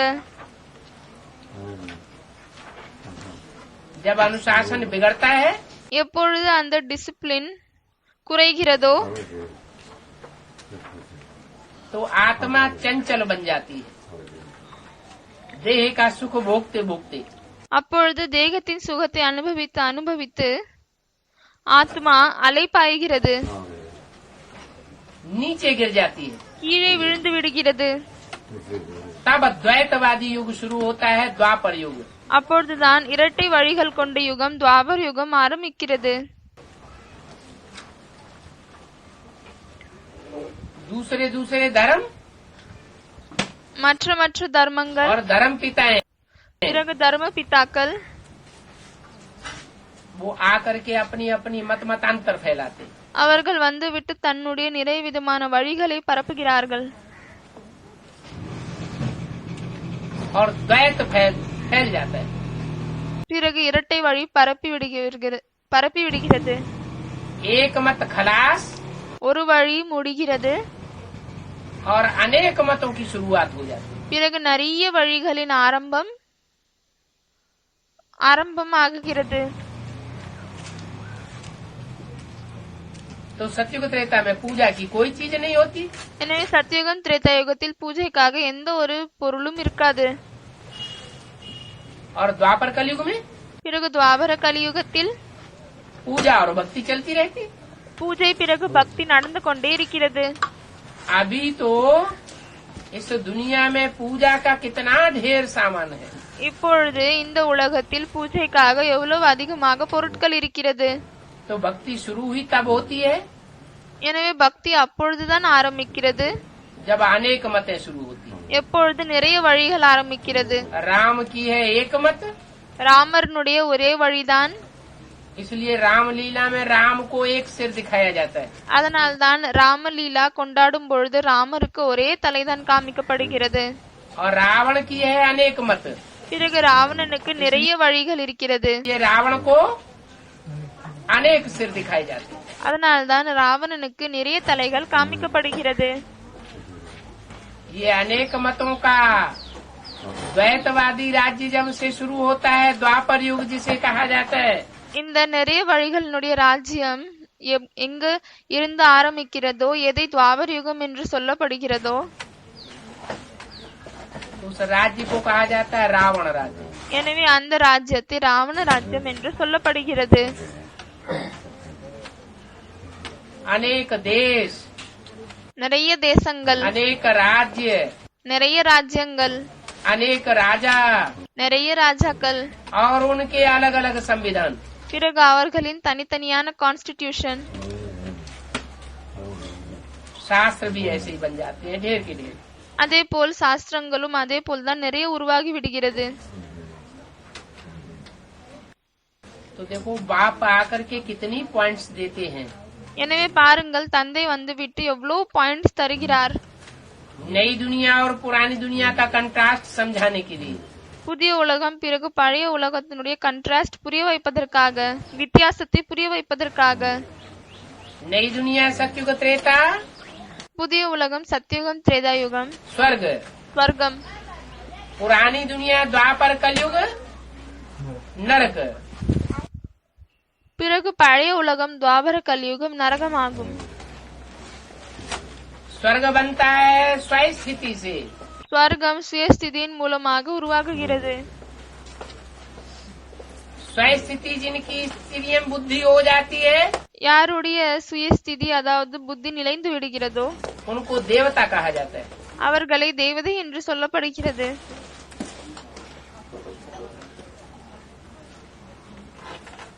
और देह के सुख भोगते भोगते பிறகு தேகத்தின் சுகத்தை அனுபவித்து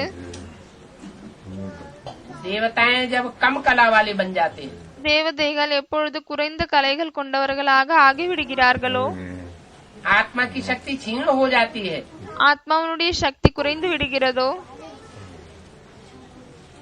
तो दूसरे दूसरे धर्म पिताएं आकर के कब्जा कर लेते हैं அப்பொழுது மற்ற மற்ற தர்ம பிதாக்கள் வந்து அவர்களை பிடித்துக் கொள்கிறார்கள். इस दुनिया में। இந்த உலகத்தில் कोई राजा कमजोर होता है, ஒரு ராஜா பலவீனமாக இருந்தால் तभी तो दूसरा राज्य आकर के आक्रमण करता है। அப்பொழுதுதானே மற்ற ராஜ்யத்தை சேர்ந்தவர்கள் வந்து ஆக்கிரமிக்கிறார்கள். तो देवताएं हैं सुख भोगने के आदि। எனவே தேவதைகள் சுகத்தை அனுபவிக்கக்கூடியவர்கள் ஆவார்கள். सुख भोगते भोगते नीचे गिरते हैं, அந்த பழக்கம் கொண்டவர்கள் ஆவார்கள். ஆகவே சுகத்தை அனுபவித்து கீழே விழுகிறார்கள். तो दूसरे धर्म पिताएं आकर के அப்பொழுது மற்ற தர்ம பிதாக்கள் अपना धर्म வந்துவிட்டு स्थापन कर देते हैं। தன்னுடைய தர்மத்தை ஸ்தாபனை செய்கிறார்கள். एक के बाद एक धर्म पिताएं आते जाते हैं, अपने अपने धर्म की स्थापना करते जाते हैं। ஒருத்தருக்கு பின்னால் இன்னொரு தரம் பிதா வந்து கொண்டே இருக்கிறார்கள். பிறகு தன்னுடைய தர்மத்தை ஸ்தாபனை செய்து கொண்டே இருக்கிறார்கள். पुरानेपन का विनाश तो कोई नहीं करता। பழைய தன்மையை யாருமே பழைய தன்மையை அழிக்க மாட்டேங்கிறார்கள். पुरानी परंपराओं का, பழைய பரம்பரைகளை, पुराने रीति रस्म रिवाजों का பழைய பண்பாடுகளை कोई विनाश नहीं करता। யாருமே அழிப்பதில்லை. सिर्फ अपने धर्म की धारणाएं पढ़ा करके चले जाते हैं। வெறும் தன்னுடைய தர்மத்தின் தாரணைகளை படிப்பித்து சென்று விடுகிறார்கள். तो जब पुरानापन खलास नहीं हुआ ஆகவே எப்பொழுது பழைய தன்மையை அழியவில்லையோ और नई बात और ऐड कर दी गई, பிறகு அதுல புதிய விஷயம் ஆட் பண்ணி விட்டாங்களோ, तो ऐसे ही हाल हो जाता है எனவே அதே போலதான் நிலைமை ஏற்படுகிறது. जैसे विष के घड़े में எப்படின்னா ஒரு விஷம் நிறைந்த பானையில் दूध के ऊपर दूध उड़लते चले जाओ, कई घड़े डाल दो, பாலுக்கு மேல பால் ஊத்தி கொண்டே செல்லுங்க, நிறைய பானை நிறைந்த பாலை ஊத்தி விடுங்க. तो घड़े में क्या रह जाएगा? அப்பொழுது அந்த விஷம் நிறைந்த பானையில் என்ன இருக்கும்? विष ही रह जाएगा, விஷம் தானே இருக்கும். अमृत तो बन नहीं सकता। அதால் அமிர்தமாக ஆக முடியாது. तो उन धर्म पिताओं ने आकर के ஆகவே அந்த தர்ம பிதாக்கள் வந்துவிட்டு पुरानेपन को खलास नहीं किया, பழைய தன்மையை அழிக்கவில்லை, पुरानी दुनिया खलास नहीं की, பழைய உலகத்தை அழிக்கவில்லை. और भगवान बाप आकर के பிறகு பகவான் தந்தை வந்துவிட்டு पुरानी दुनिया भी खलास कर देते हैं। பழைய உலகத்தையும் அழித்து விடுகிறார். इस सृष्टि से सारा पुरानापन निकाल देते हैं। இந்த உலகத்தில் இருந்து அனைத்து பழைய தன்மையும் வெளியே எடுத்து விடுகிறார். और जो नए सनातन धर्म की नई शिक्षाएं हैं, பிறகு எந்த சனாதன தர்மத்தினுடைய புதிய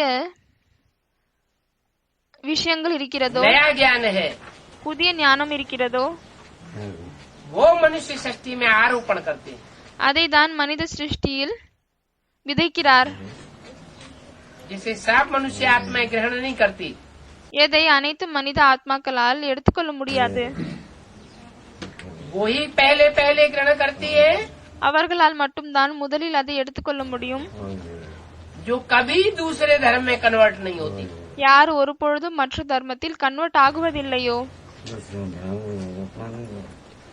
भारतवासी பாரத மக்கள் दूसरे धर्मों में कन्वर्ट हुए हैं। மற்ற தர்மத்தில் கன்வெர்ட் ஆகி இருக்கிறார்கள். दूसरे धर्म वाले कभी हिंदू नहीं बने। ஆனால் மற்ற தர்மத்தை சேர்ந்தவர் ஒரு பொழுதும் ஹிந்து ஆகவில்லை. अभी लास्ट में இப்பொழுது கடைசியில் आर्य समाजियों की बात छोड़ दें, ஆரிய சமாஜிகளுடைய விஷயத்தை விட்டு விடுங்க. जिन्होंने सब धर्म वालों को आवाहन कर लिया யார் எல்லா தர்மத்தை சேர்ந்தவர்களையும் அழைத்து விட்டார்கள். कि कोई भी आकर के हिंदू बन सकता है। என்னவென்றால் யார் வேணாலுமே வந்து இந்து ஆகலாம் என்று. लेकिन ऐसे हिंदू बनने वाले मिक्स बन करके रहेंगे, ஆனால் இப்படி ஹிந்து ஆகக்கூடியவர்கள் மிக்ஸ் ஆகிவிட்டு இருப்பார்களா? या पवित्र भारतीय बनेंगे? இல்லை, ஆனால் தூய்மையான பாரதத்தை சேர்ந்தவர்களாக ஆகுவார்களா? विचार पनप जाएगा, வியபிச்சாரம் பரவிடுகிறது. इसलिए बाप कहते हैं அதனால்தான் தந்தை சொல்கிறார், कि मैं आकर के सारा पुरानापन खलास कर देता हूँ। நான் வந்துவிட்டு அனைத்து பழைய தன்மையும் அழித்து விடுகிறேன். इन आँखों से जो भी देखते हो, இந்த கண்களால் நீங்கள் என்னவெல்லாம் பார்க்கிறீர்களோ, इस सृष्टि में सब कुछ पुराना है, இந்த உலகத்தில் அனைத்தும் பழையதாகும். सब खलास हो जाएगा। அனைத்தும் और அழிந்துவிடும். मैं जो तुम्हें तीसरा नेत्र देता हूँ, பிறகு நான் எப்படி உங்களுக்கு மூன்றாவது கண்ணை கொடுக்கிறேனோ, ज्ञान का नेत्र देता हूँ, ஞானத்தின் கண்ணை கொடுக்கிறேனோ, जिसे बुद्धि का नेत्र कहा जाता है, எதை புத்தியினுடைய கண் என்று சொல்லப்படுகிறதோ उससे तुम जो कुछ देखते हो, அதன் மூலமாக நீங்க என்னவெல்லாம் பார்க்கிறீர்களோ, नई दुनिया देखते हो, புதிய உலகத்தை பார்க்கிறீர்கள், आने वाला स्वर्ग की दुनिया देखते हो, வரக்கூடிய ஸ்வர்க்கத்தின் உலகத்தை பார்க்கிறீர்கள், कोई बचेगा। அது மட்டும்தான் இருக்கும். तो मैं आकर के 3 कार्य करता हूँ, कराता हूँ। எனவே நான் வந்துவிட்டு 3 காரியங்களை செய்விக்கிறேன். ब्रह्मा द्वारा स्थापना, नई பிரம்மாவின் மூலமாக புதிய உலகத்தின் படைப்பு, नई संगठन की, புதிய உலகத்தின் படைப்பு, புதிய குழு, புதிய சங்கடனின் படைப்பு, शंकर द्वारा विनाश, जो भी देश देशांतर में சங்கர் மூலமாக அழிவு. என்னவென்றால் எதெல்லாம் உலகத்தில் ஒவ்வொரு தேசத்திலும் अनेक राज्य रूपी संगठन है, நிறைய ராஜ்யங்கள் ரூபமாகிய சங்கடன் குழு இருக்கிறதோ, अनेक धर्म के संगठन हैं, நிறைய தர்மத்தினுடைய சங்கடன் இருக்கிறதோ, उन सब को खलास करा देता हूँ। அதை அனைத்தையும் அழித்து விடுகிறேன்.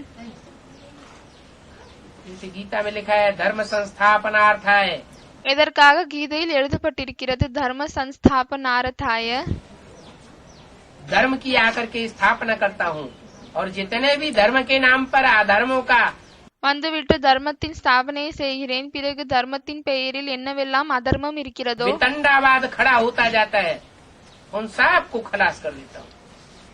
அந்த அதர்மத்தின் மூலமாக நிறைய சண்டைகள் எழும்புகிறதோ, அதை அனைத்தையும் நான் அழித்து விடுகிறேன்.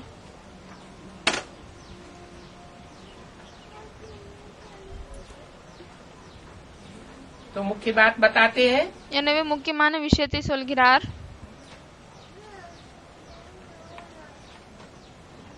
मन मना भव, மன்மனா பவ், मेरे में मन लगा, எனதில் உங்களுடைய மனதை ஈடுபடுத்துங்கள், मामेकम याद कुरु, ஒரே ஒருத்தரை மட்டும் நினைவு செய்யுங்கள், என் ஒருவரை மட்டும் நினைவு செய்யுங்கள். மாமேக்கம் யாது கரோ, और दूजम दूजम को अगर याद करता रहेगा, ஒருவேளை மற்றவர்கள் நினைவு செய்து கொண்டே இருந்தால் तो दुर्गति होती रहेगी, அப்பொழுது துர்கதி தான் ஏற்படுத்திக் கொண்டே இருக்கும். मेरे आने का भी कोई फायदा नहीं मिल पाएगा। பிறகு நான் வருகிறேன் என்றால் அதன் மூலமாகவும் எந்த ஒரு பலனும் கிடைக்காது. அதனால் ஒருவரை மட்டும் நினைவு செய்யணும். पावन बनने के लिए बाप को याद करना है, தூய்மை ஆகுவதற்காக தந்தையை நினைவு செய்யணும். भूलना नहीं चाहिए, இதை மறக்க கூடாது. और जितना जास्ती याद करेंगे, பிறகு எவ்வளவு அதிகமாக நினைவு செய்வோமோ उतना जास्ती फायदा होगा। அவ்வளவு அதிகமாக பலன் கிடைக்கும். कम याद करने का पुरुषार्थ करेंगे குறைவாக நினைவு செய்வதின் புருஷார்த்தத்தை செய்தால் तो कम फायदा होगा। பிறகு குறைவான பலன்தான் கிடைக்கும். आप व्यभिचारी याद करने की प्रैक्टिस करेंगे அவ்விபச்சாரமான நினைவு செய்வதற்காக பிராக்டிஸ் செய்தால் तो ज्यादा फायदा होगा। பிறகு அதிகமாக பலன் கிடைக்கும். व्यभिचारी याद करना नहीं भूलेंगे, नहीं छोड़ेंगे, ஒருவேளை விபச்சாரமாக நினைவு செய்வதை விடுவதில்லை, तो फायदे के बदले और ही नुकसान हो जाएगा। அப்பொழுது பலனுக்கு பதிலாக இன்னுமே அதிகமாக நஷ்டம்தான் ஏற்படும். क्यों? ஏன் அப்படி? क्योंकि अज्ञान काल में तो पाप बनता है 1 गुना, ஏனென்றால் அஞ்ஞான காலத்தில் ஒரே மடங்குதான் பாவம் ஏறுகிறது. और अभी तो भगवान बाप आया हुआ है। பிறகு இப்பொழுது பகவான் தந்தை வந்திருக்கிறார். तुम कहते हो हमें भगवान बाप मिल गया, நீங்கள் சொல்கிறீர்கள் உங்களுக்கு பகவான் தந்தை கிடைத்து விட்டார். संसार को संदेश देते हो ना, உலகத்திற்கு இந்த அறிமுகத்தை கொடுக்கிறீர்கள் இல்லையா? क्या என்ன? क्या हमें भगवान मिल गया? என்னவென்றால் எங்களுக்கு கடவுள் கிடைத்து விட்டார், இப்படிப்பட்ட செய்தியை கொடுக்கிறீர்கள் இல்லையா? और फिर भगवान की श्रीमत पर न चल करके अपनी मन मत या मनुष्यों के मत के आधार पर चलते हो, பிறகு கடவுளுடைய ஸ்ரீமத்தின் அடிப்படையில் நடக்காமல் தன்னுடைய வழியில் மனிதர்களின் வழிப்படி நடக்கிறீர்கள் என்றால் तो दुर्गति ही पावेंगे। அப்பொழுது துர்கதியை தான் அடைவீர்கள். अपना चार्ट रखना चाहिए தன்னுடைய சார்ட்டை வைக்க வேண்டும். कि सारा दिन में हमने बाप को कितना याद किया, முழு நாளிலும் நாம் தந்தையை எவ்வளவு நினைவு செய்தோம். नहीं तो पिछाड़ी में फेल हो जाएंगे. இல்லையானால் பின்னால் சென்று விட்டு ஃபெயில் ஆகி விடுவீர்கள்.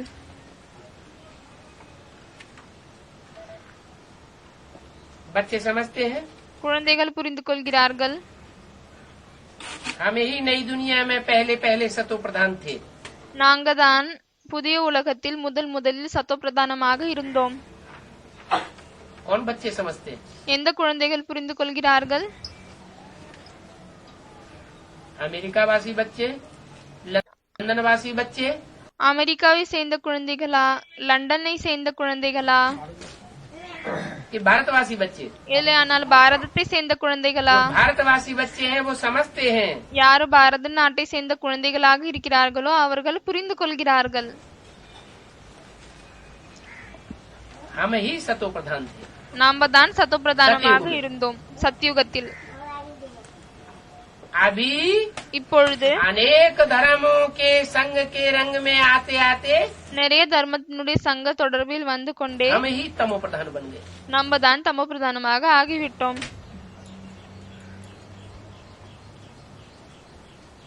देवात्माओं को ही संग का रंग जास्ती लगता है. தேவ ஆத்மாக்களுக்கு தான் சங்க தொடர்பு அதிகமாக ஏற்படுகிறது, சங்கத்தின் சாயம் அதிகமாக ஏற்படுகிறது. एक राजा का बच्चा हो, ஒரு ராஜாவினுடைய குழந்தையாக இருக்கட்டும்,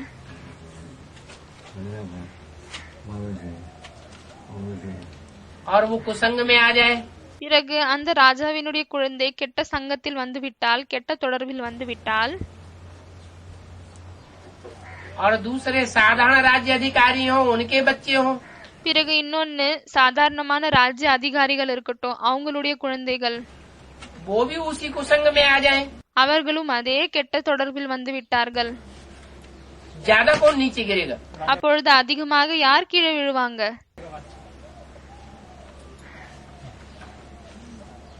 तो हम हैं ईश्वर के बच्चे. யாரோ சொன்னாங்க ராஜாவினுடைய குழந்தைகள். எனவே பாபா சொல்கிறார் நம்ம ஈஸ்வரனுடைய குழந்தைகள் ஆவோம். राजा के बच्चा नहीं, राजाओं का राजा बनाने वाले के बच्चे. நாம் வெறும் ராஜாவினுடைய குழந்தைகள் இல்லை, ஆனால் ராஜாவையும் ராஜாவாக்கக்கூடியவரின் குழந்தைகள் ஆவோம். हम ऊंच से ऊंच बाप के बच्चे हैं. நாம் உயர்ந்ததிலும் உயர்ந்த தந்தையினுடைய குழந்தைகள் ஆவோம். तो हम कुसंग में भी जास्ती आते हैं. எனவே நாம் கெட்ட சங்கத்திலும் அதிகமாக வருகிறோம். अभी भारत सबसे ज्यादा भ्रष्टाचारी बन गया. இப்பொழுது பாரதம் மிகவும் அதிகமாக பிரஷ்டச்சாரியாக ஆகிவிட்டது. और देशों में इतना करप्शन नहीं है. மற்ற தேசங்களில் இவ்வளவு கரப்ஷன் இல்லை. और भारत देश में பிறகு பாரத தேசத்தில் सबसे जास्ती करप्शन फैला हुआ है. மிகவும் அதிகமாக கரப்ஷன் பரவி இருக்கிறது. दुनिया की कोई भी मानवीय गवर्नमेंट नहीं है உலகத்தில் எந்த ஒரு மனித கவர்மெண்ட் இப்படி இல்லை जो भारत के अंदर से इस भ्रष्टाचार को दूर कर सके. எந்த அரசாங்கம் மூலமாக பாரதத்தில் இருக்கக்கூடிய இந்த பிரஷ்டாச்சாரத்தை விலக்க முடியும். அப்படிப்பட்ட அரசாங்கம் இந்த உலகத்தில் இல்லை. बाप आकर बताते हैं தந்தை வந்துவிட்டு சொல்கிறார், ये भ्रष्टाचार है, भ्रष्ट इंद्रियों का आचरण. இந்த பிரஷ்டாச்சாரம் பிரஷ்ட இந்திரியங்கள் மூலமாக வேலை செய்வதாகும். मैं तुमको श्रेष्ठाचारी देवता बनाता हूँ. நான் उங்களை சிரேஷ்டமான வேலையை செய்யக்கூடிய தேவதைகளாக ஆக்குகிறேன். देवताएं தேவதைகள் श्रेष्ठ इंद्रियों का आचरण करते हैं. श्रेष्ठ इंद्रियां हैं ज्ञान इंद्रियां. சிரேஷ்ட இந்திரியங்கள் மூலமாக வேலையை செய்கிறார்கள். ஆகவே அந்த சிரேஷ்டமான இந்திரியங்கள் ஞான இந்திரியங்கள் ஆகும். जो मुख के अंदर प्राय रहती. எது இந்த முகத்தில் இருக்கிறது? देवताएं தேவதைகள் श्रेष्ठ इंद्रियों के आकर्षण से संतान पैदा करते थे. சிரேஷ்டமான இந்திரியத்தின் ஈர்ப்பின் மூலமாக தான் குழந்தையை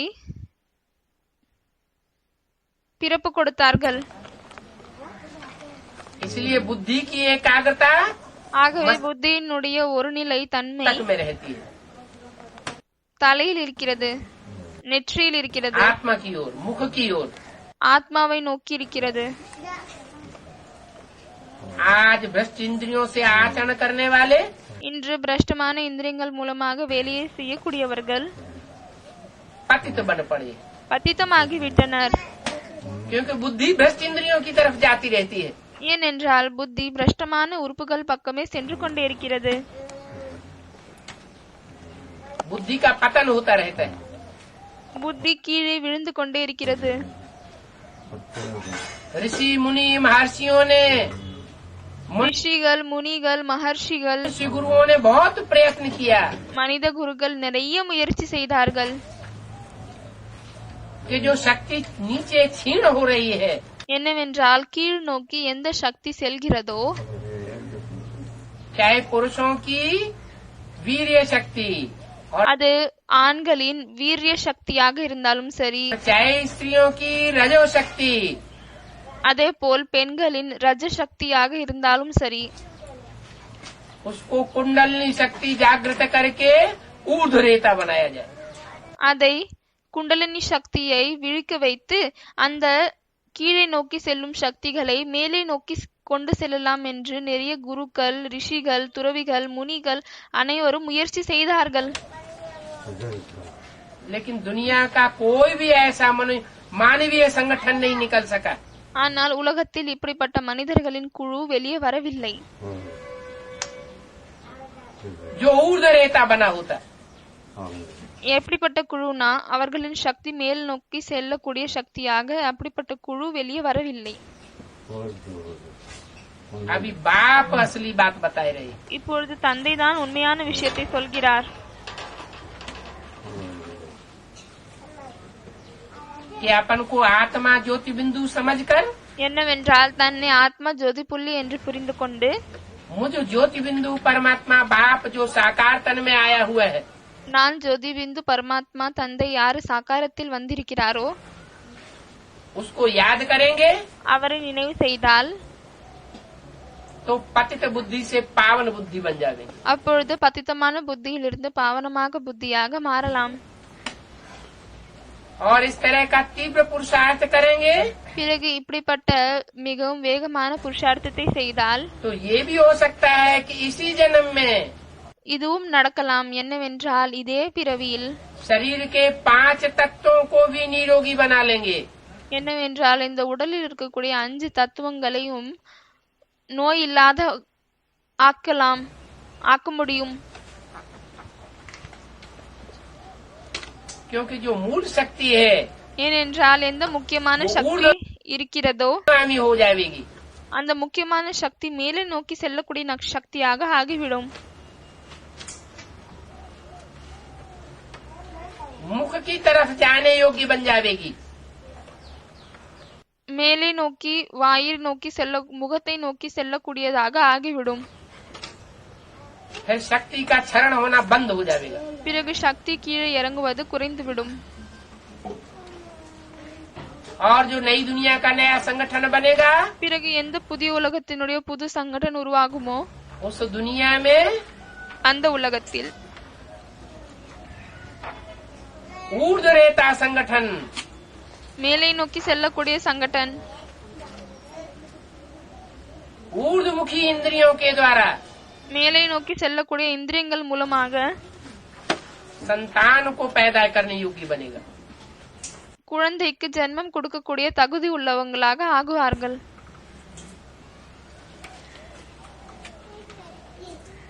और ये भ्रष्टाचारी सृष्टि तो खलास ही होनी है। பிறகு இந்த பிரஷ்டாச்சாரம் நிறைந்த உலகம் அழியதான் இருக்கிறது. क्योंकि भगवान आते हैं, ஏனென்றால் பகவான் उनका வருகிறார். मुख्य कार्य तो यही है। அப்பொழுது அவருடைய முக்கியமான வேலை இதுதான் ஆகும். पुराने धर्मों को, பழைய தர்மங்களை, पुरानी दुनिया को, பழைய உலகத்தை, पुरानी प्रकृति को, பழைய இயற்கையை, प्रकृति के 5 तत्वों को இயற்கையின் பஞ்சபூதங்களை खलास करना அழிப்பது இதுதான் அவருடைய வேலையாகும். और नई दुनिया की स्थापना करना। பிறகு புதிய உலகத்தின் ஸ்தாபனை செய்வது. ओम शांति। ஓம் சாந்தி.